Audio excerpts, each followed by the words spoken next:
가야 군병대를 만들었습니다. 그런데 화살촉 색깔이 이상하죠? 화살촉이 하얗습니다. 가야는 철의 나라라더니 철은 이런 하얀색이 아니잖아요? 사실 이건 뼈 화살촉입니다. 적어도 금관가야는 철의 나라이면서 동시에 뼈의 나라이기도 하거든요. 저번 영상에서 국립가야문화유산연구소가 우리나라 연구소들 중 최초로 군병대를 창설할 계획이라고 말씀드렸습니다. 군병대를 만들어 주십시오. 제가요? 아니, 제가 무슨 군병대를... 아니 족장님 말고 화살을 맞아. 누가 쏘겠어요. 직업을 드리겠습니다. 좋은데요. 대신 연구소가 제시한 조건도 있었죠. 이것만은 지켜주셨으면 좋겠어요. 활은 가능한 한 출토된 사례를 최대한 참고할 것.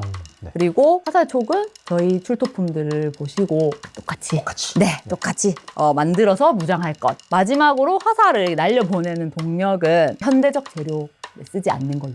이제 어차피 완벽한 복원은 안 되는 거 저희도 다 알고 있는데 화살을 날려보내는 에너지가 이런 뼈처럼 천연 재료에서 오면 좋을 것 같고 카본이나 유리 섬유 같은 거는 말고. 제가 작업에 이제 들어가기 전에 이 가야의 화살촉 관련한 유물을 제가 좀 봐야 됩니다. 지금 안 그래도 지금 발굴 조사 중이거든요. 직접 출토된 화살촉과 발굴 조사 현장 한번 보시죠. 지금? 네네네. 좋습니다.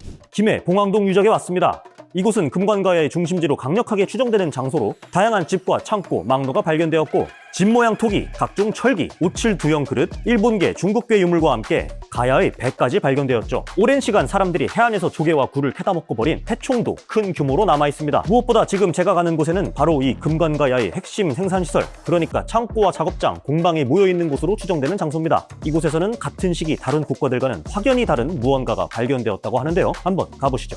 반갑습니다. 안녕하십니까. 안녕하십니까. 네, 저는 국립가야문화유산연구소의 김지연이라고 합니다. 반갑습니다. 반갑습니다.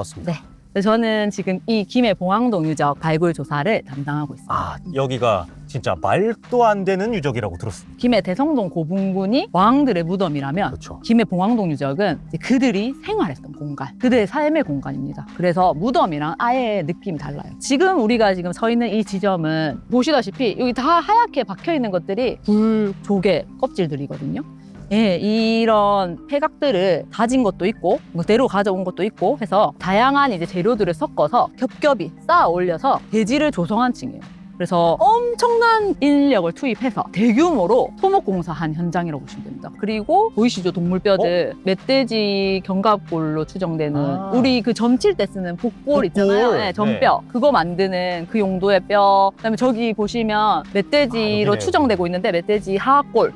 뼈. 보면 그 다 자란 개체도 아니에요. 약간 청소년기겠지? 네네네, 맞아요. 뼈 조각들이 엄청나게 많이 나오고 있습니다. 정리를 좀 해보자면은 네. 폐각, 그러니까 조개 껍질은 어쨌든 쓰레기 같은 물건이잖아요. 폐총에서는 그쵸? 쓰레기죠. 네. 그런 부산물들을 막 3m, 4m 가까이 쌓아서 인위적으로 평평하게 만들고 그렇죠. 대지를 만들고 거기다가 공방과 집과 등등 설치를 한 거고. 맞아요. 그러면 여기서 나오는 흔적들로 봤을 때 그 공방에서 주로 취급한 약간 품목 같은 게 있다면 여러 가지 굴각기, 뼈 도구가 진짜 많이 나오는데 그 완성된 뼈 도구도 많이 나오지만 뼈 도구를 만들기 위한 그 가공하는 흔적들, 그런 흔적도 엄청 많이 나오고 있거든요. 그래서 저희는 이제 공방이 맞겠다. 그러면 결론적으로 보면 지금으로 치면 산업단지네요. 그러니까 의도적으로 넓은 대지를 조성해서 작업장을 한데 모아 짓고 장인들을 불러다가 미친 듯이 생산했다는 물건이 바로 골각기, 그러니까 뼈도구라는 겁니다. 뼈는 사실 굉장한 물질입니다. 왜냐하면 튼튼하고 탄력이 있으면서도 날을 세우면 날카롭고 무엇보다 가볍죠. 그리고 큰 동물 뼈를 쓰면 재료의 양과 길이도 꽤 괜찮게 나옵니다. 그래서 선사시대에는 물론이고 금속을 사용하기 시작한 시대에도 뼈는 아주 요긴하게 쓰였습니다. 이런 훌륭한 재료인 뼈가 가지는 최대 장점은 바로 가공 직전의 상태로 알아서 자라난다는 것입니다. 철은 엄청난 고온으로 녹이고 정렬하는 과정을 거쳐야만 그제서야 다른 도구를 만들 수 있는 형태가 됩니다. 그 철광석을 모아오는 것도 보통 일은 아니죠. 물론 이 일이 가야가 제일 잘한 것, 동시에 가야의 돈줄이기도 했지만요. 돌은 가공이 어렵고 사용하는 것도 어려워요. 그리고 철기 시대인데 석기는 졸업을 해야죠. 반면에 뼈는 이런 친구들이 알아서 열심히 먹고 크면서 자라나주기 때문에 사냥을 많이 하면 계속 쌓이는 데다가 불순물을 뺀다든지 전처리를 한다든지 하는 별다른 가공도 필요 없고 가죽과 고기를 뜯어내다 보면 그냥 툭 남는 거죠. 무려 이만한 길이로 말이죠. 와. 진짜 엄청난 양이긴 하네요. 진짜 엄청나죠. 네. 저희 아직 발굴이 다 안 끝난 상태거든요. 아마 향후에 훨씬 더 많이 출토될 예정입니다. 네. 아, 그럼 이게 계속 지금 나오고 네, 있는 계속 거죠? 나오고 있죠. 예. 말씀하신 대로 뼈촉이 진짜 많은데 네. 이게 그러면 철 화살촉 같은 건 좀 없나요? 철촉은 많이 없어요. 왜냐하면 이제 철촉은 이제 철기잖아요. 철기는 그 재사용, 재가공이 가능하다 보니까 저 유적은 아무래도 이제 실생활을 했던 뭐 공방지나 주거지나 뭐 창고 같은 그런 시설들이 있다 보니까 아무래도 이 뼈 화살촉이 많이 나온다는 거는 그래도 좀 실생활에 가깝게 사용했다 이렇게 볼 수 있겠죠. 그렇군요. 네. 아 물론 무덤에도 나오긴 합니다. 와, 근데 이게 제가 잠깐 보기에도 촉들이 뭔가 좀 실전성이라고 해야 될까요? 그게 되게 높아 보이거든요. 오, 일단은 첫 번째로 제가 느끼기에는 네. 이런 것들부터 보면은 약간 순배 길이가 좀 다 일정한 것 같아요. 네네네. 맞아요. 이 일정한 화살을 만들어야 했던 것 같아요. 아무래도 뭐 마치 총알같이? 구경이나 규격을 맞춘 네. 거네요. 대량 생산을 하고 규격화를 하고 약간 이런 단계로 뼈촉을 만들고 있다라고 봐도 되겠네요. 네, 그래도 충분히 될 것 같아요. 예. 그리고 또 두 번째로 제가 좀 느낀 점은 뭐냐면 촉들이 대체로 되게 좁고 긴 게 많은 것 같아요. 이거 아마 맞아요. 이 사슴 다리뼈라는 그 형태의 특성 때문이겠죠. 네. 아무래도 이제 보통 사냥용 촉들 보면 신석기 시대 촉들 보면은 이제 넓잖아요. 네, 그렇죠. 네, 그런 것들은 아마도 이 출혈을 유도한 그런 걸 중시한 것 같은데 저희 이 출토되는 뼈 화살 촉들은 아무래도 길고 좁은 걸 보면 네, 간통력을 중시했겠다 이렇게 볼 수 있을 것 같아요. 그러니까 넓게 네. 상처를 내는 그쵸, 것보다는 그쵸. 뚫는 게 조금 더 중요한 느낌이네요. 맞아. 아무래도 전투에 나왔으면 옷을 이제 겹쳐 이런 입었을 거였죠. 거잖아요. 그렇죠. 그러다 보니까 요런 옷만 뚫으면 아마 신체 그런 약한 사람들한테는 치명상을 주지 않았을까. 사실, 네, 네. 그렇게 생각이 듭니다. 사람은 네네네. 소위 말해 맞으면 간다. 그렇죠, 가까우니까. 그렇죠. 충분히 저는 위력이 있다고 생각하거든요. 그래서 그런 거 같네요. 아. 확실히 뚫어보자. 일단 네. 뚫는 거를 위주로 좀 만든 맞아요, 느낌인데. 맞아요. 와, 근데 진짜 보는데 이게 너무 말 그대로 좀 살벌하다는 느낌이 맞죠. 들거든요. 네, 날이 다 살아있어요. 네, 이 뼈촉이 좀 만져봐도 될까요? 아, 네네. 조심해서. 네, 조심해서. 조심해서. 뭐 예를 들어서 와, 이런 촉 같은 경우는 보시면 날 끝이 아직도 살아있네요. 여기 옆에도 날이 다 네. 살아있고. 오, 이게 진짜 날카롭긴 하다. 오, 그리고 이런 것들은 또 약간 철촉을 닮았네요. 맞아요. 네. 네. 아무래도 철촉을 형태를 좀 아. 철촉이 모방했을까요? 약간 서로 좀 닮은 네, 모양하고 맞아요, 있는데 맞아요. 근데 보니까 대부분의 뼈촉들은 약간 대표적인 이런 것 같은데 맞아요. 뼈촉만의 스타일을 좀 가지고 있는 것 같습니다. 네. 밑에 순배가 있고 네. 좁고 길게 올라와 있고 날은 밑에까지 다 안 세운 것들은 좀 많지만 쪽만 날을 세운 걸로 보니까 확실히 앞쪽 관통하는 부분 그러니까 그렇죠. 관통력을 네네네네. 말씀하신 대로 관통력에 맞아요. 조금 더 네, 집중을 중점을 둔 것 한 같아요. 네. 실제로 출토된 뼈 화살촉들을 보니까 이것들이 가지는 진짜 의미를 조금씩 알 것 같았습니다. 결론부터 말하자면 현대 무기 편제에도 통용되는 전략인 하이 로우 믹스 전략이죠. 당시로서는 최고의 성능을 보여주는 하이테크 무기인 철 화살촉과 함께 값싸고 성능 좋은 뼈 화살촉을 대량으로 동원한 겁니다. 당시에는 힘줄과 뿔을 붙여 만든 폭발적인 성능의 비싼 각궁과 나무를 깎아 만든 값은 싸고 성능은 적당한 목궁 역시 쓰였을 것이고 갑옷과 군마를 갖춘 정예 기병대와 함께 일반 보병들도 동원되었을 걸 생각하면 금관가에는 대체 어떤 싸움을 해왔던 걸까요? 뼈 화살촉의 강력함을 테스트해보고 이걸 바탕으로 국내 최초 연구소 직속 가야 궁병대를 창설하려면 당연하겠지만 직접 만들어 봐야겠죠. 이건 사슴 다리뼈입니다. 그리고 여기 있는 이 뼈가 바로 사슴 한 마리분의 모든 뼈입니다. 지금부터는 이 사슴 한 마리로부터 얼마나 많은 뼈 화살촉들이 나올지 한번 이걸 다 갖고 만들어 보겠습니다. 실제로 유물을 조사해 보면 화살촉을 만들 때 쓰는 뼈들은 대부분 사슴의 다리뼈라고 합니다. 당연하겠죠. 아무래도 이렇게 그나마 넓고 튼튼하면서 이렇게 길이가 나오는 재료는 사실상 다리뼈뿐일 겁니다. 또 연구에 따르면 사슴은 앞다리로 딱 받치고서 뿔로 들이받는 짝짓기 시에 그런 싸움을 하기 때문에 이 다리뼈가 가진 강성이 꽤나 대단하다고 하는데요. 아마도 다리뼈가 아래, 위 이렇게 해서 총 8개의 다리뼈가 아마 화살촉에 쓰기 좋은 뼈들이었을 겁니다. 이걸 다 활용하면 여기서 얼마나 화살촉이 많이 나오는지 알 수 있겠군요. 남는 장사 같은데요. 그러면 지금부터 본격적으로 골촉을 만들어 볼 건데 일단 뼈는 굉장한 재료입니다. 사실은 나무의 튼튼함과 철 혹은 돌의 날카로움을 동시에 겸비하고 있는 굉장히 좋은 재료이기 때문에 아주 튼튼해요. 가공이 굉장히 어렵습니다. 사실상 이걸 대체하는 재료가 플라스틱이죠. 근현대에 와서야 이제 이 뼈를 대체했다고 보시면 되는데 이 뼈를 쉽게 가공하려면 물에다 담궈야 됩니다. 뼈가 물에 젖으면 살짝 약해지거든요. 오래 담글 필요도 없이 한 30분 정도만 담궈 놓도록 하겠습니다. 제일 긴 것부터 해볼까요? 이거 일단은 뼈를 쪼개야겠죠. 양 끝에 관절 부분 잘라내겠습니다. 여긴 필요가 없어요. 뜨거워. 확실히 조금 물에 불려 놓으니까 아주 잘 갈립니다. 구수한 뼈 냄새가 진동을 하네요. 이제 때려볼까요? 안에 이 속심 두께도 굉장히 좋고요. 튀어나온 거 뭐야? 골스가 톡 튀어나왔습니다. 당시에는 사슴 사냥을 했으면 푹 삶아가지고 고기랑 이런 거 다 떼내고 이렇게 남은 뼈를 썼겠죠. 저도 이거 한번 삶았습니다. 보니까 도끼로도 충분히 잘 깎이기 때문에 홈은 살짝만 내고 도끼로 해도 될 것 같아요. 그리고 이제부터는 뭐 할 거냐면 이렇게 쪼개낼 겁니다. 지금 이쪽은 너무 솟아있기 때문에 이 넓은 부분은 한 70mm로 잘라내서 여기는 넓은 촉 만들고 나머지로는 긴 촉 만들면 되겠어요. 고든 부분을 110mm에 맞추겠습니다. 나머지 조금 넓은 부분에서 아마 넓은 형태의 삼각 만입형 촉이 나오겠죠? 70mm가 될까요? 아유, 뭐 딱 되네요. 그냥 70mm 맞춰서 잘라냈고요. 자, 지금부터 이걸 쪼갤 겁니다. 일단 길다란 사각형 판 형태로 계속 쪼개볼게요. 여기가 낫겠네요. 홈을 내서 쪼개면 될 것 같습니다. 일단 반을 나눠볼까요?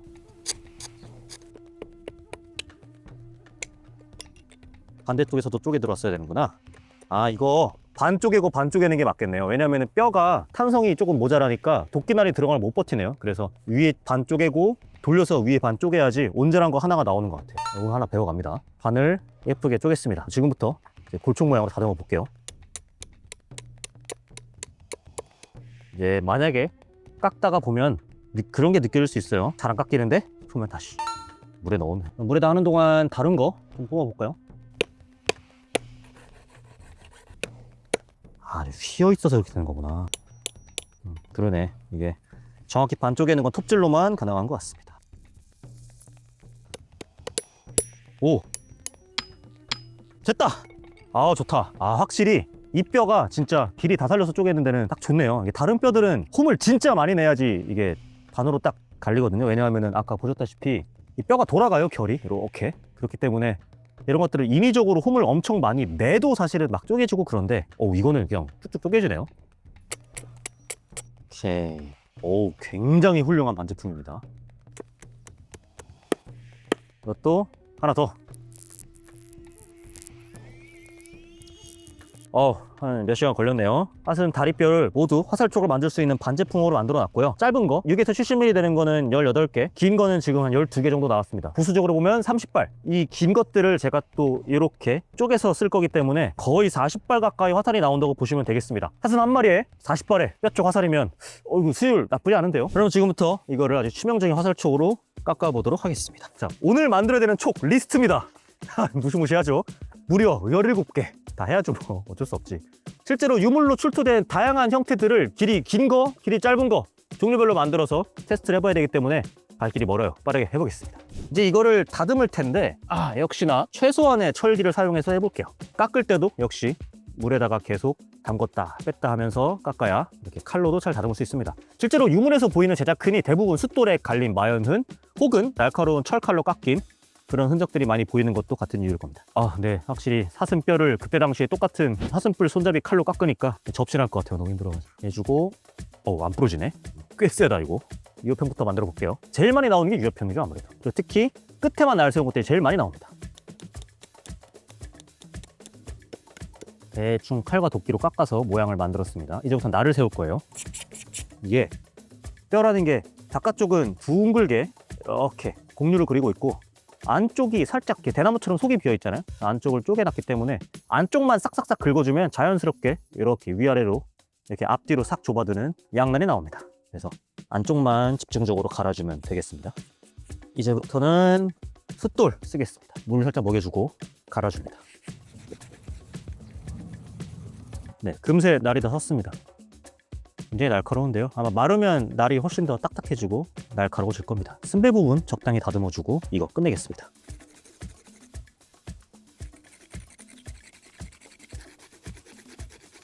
부드러운 숫돌로 살짝 마무리해볼까요?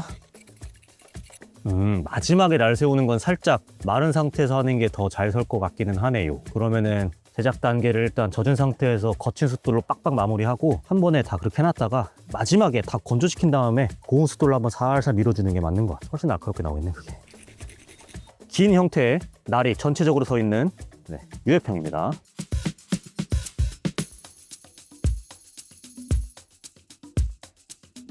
그리고 마지막으로는 이렇게 철촉을 닮은 똑같이 생긴 골촉을 하나 만들었습니다. 이거 두 개로는 이제 사거리 테스트를 해보려고 해요. 과연 어느 게 더 멀리 나갈지 테스트 해보겠습니다.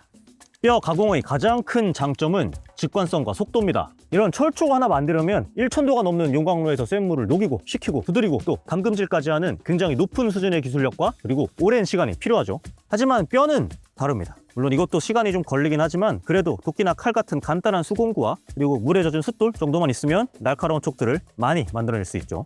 어쨌든 이렇게 골촉들을 쭉 종류별로 만들었습니다. 이것들의 짧은 버전을 한 번 더 만들어야 되긴 해요. 이따가 하면 되는데 근데 진짜 이거 당시에는 가야 장인들이 수십 명이 달라붙어서 했을 거를 지금 혼자 하려니까 많이 힘들긴 하네요.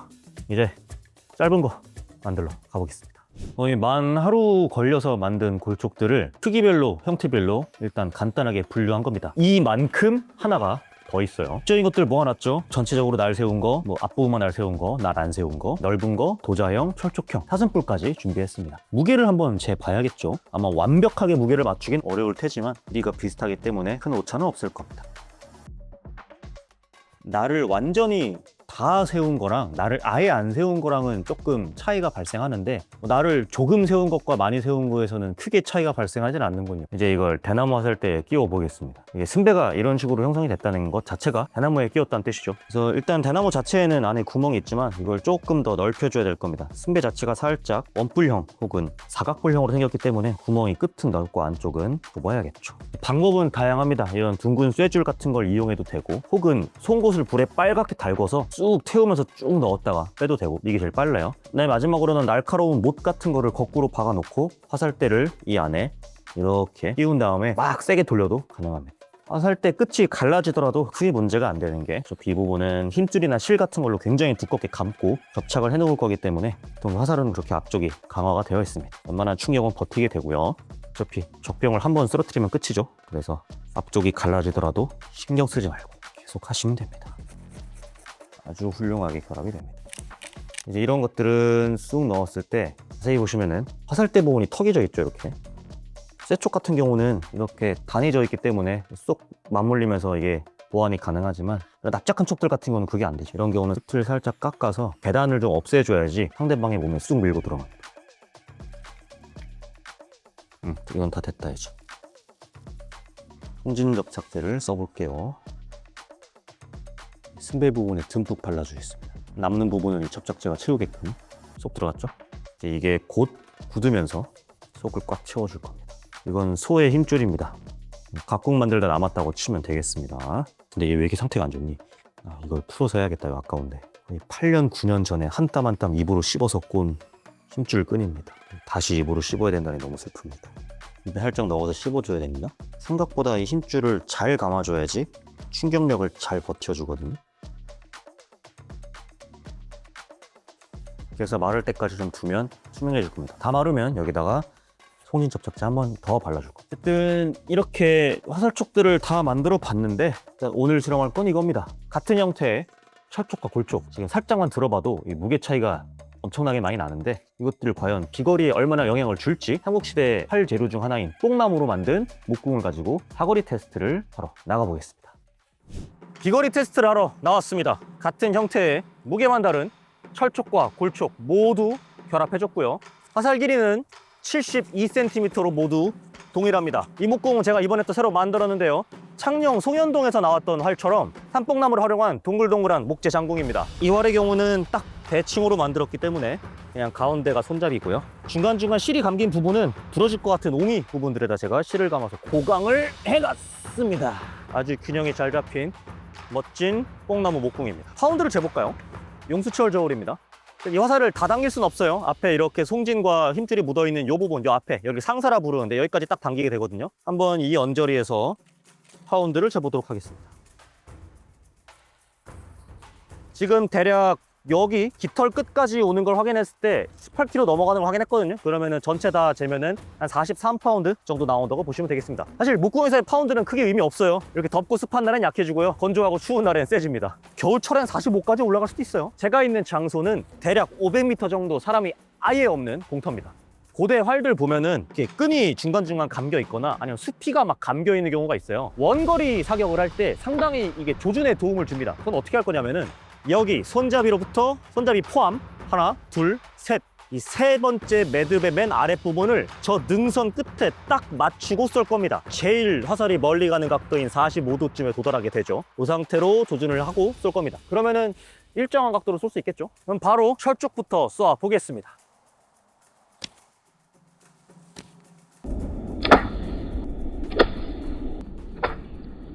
대용량 줄자랑 말뚝을 가지고 와서 얼마나 멀리 가는지 측정을 해보자고요. 팔은 두고 갈게요. 오케이, 여기서 시작하겠습니다. 철촉 화살입니다. 이게 줄자가 50m밖에 안 돼서 2번 재야 돼요. 2번. 자, 여기서 50m입니다. 한번 시자를 팽팽하게 당겨주고 여기다가 새로운 말뚝 하나 받고 여기서부터 다시 재보겠습니다. 여기가 지금 50.6m 되네요. 저는 아까 저쪽 말뚝에서 쐈고요. 이거 한 번 더 가야 되겠습니다. 자, 50m 다시 출발합니다. 100m 돌파했습니다. 조금 더 가볼까요? 첫 번째 철촉이 여기서 나왔죠. 네, 첫 번째 철촉이 20.96m에 딱 떨어져 있습니다. 한 오차 범위 감안했을 때 한 120m, 122m 이 정도가 날아오네요. 철촉 화살 두 번째 가보겠습니다. 127.8 오차 범위 감안하면은 한 126m 정도 날아왔다고 보시면 되겠네요. 철촉 화살 두 개는 각각 120m, 126m 정도 날아왔습니다. 아, 그러니까 이거 지금 이 뽕나무 목궁으로 철촉 날리면 여기서 거기까지는 간다는 얘기네요. 거기 계시면 위험합니다. 그럼 이번에는 똑같은 형태의 뼈 화살촉 써보겠습니다. 동일한 브레이크 사이트에 뽕나무 목궁 준비하겠습니다.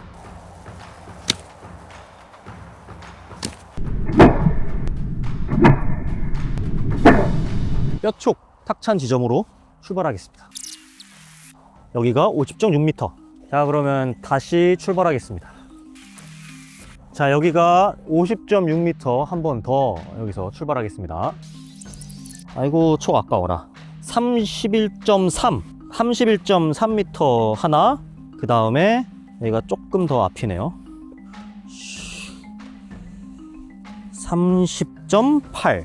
네, 둘 다 거의 동일하게 132m 정도 날아왔습니다. 그래서 122, 125m 정도 날아왔던 철촉과 비교하면 한 10m 남짓 정도 골촉에 조금 더 멀리 날아온다고 보시면 돼요. 이게 생각보다 사거리 차이가 크지 않네 라고 말씀하실 수 있겠습니다만, 이건 골촉이 가지는 장점이자 단점 때문인데, 뼈촉은 가볍잖아요. 그래서 초창기 발사 속도는 굉장히 빠르게 치고 나갑니다. 그러다가 바람의 영향권이 들어오는, 좀 속도가 떨어지는 구간에 들어오면 가다가 바람의 영향 때문에 이렇게 떨어진다는 거죠. 이 탄도대로 간다면 더 멀리 가겠지만 가다가 힘을 잃고 떨어지는 것들이 이게 좀 가벼운 화살들의 특징이에요. 반면에 철촉은 그래도 무게가 있으니까 멀리는 못 갔지만 쭉 그 탄도를 유지하고 나간다는 거죠.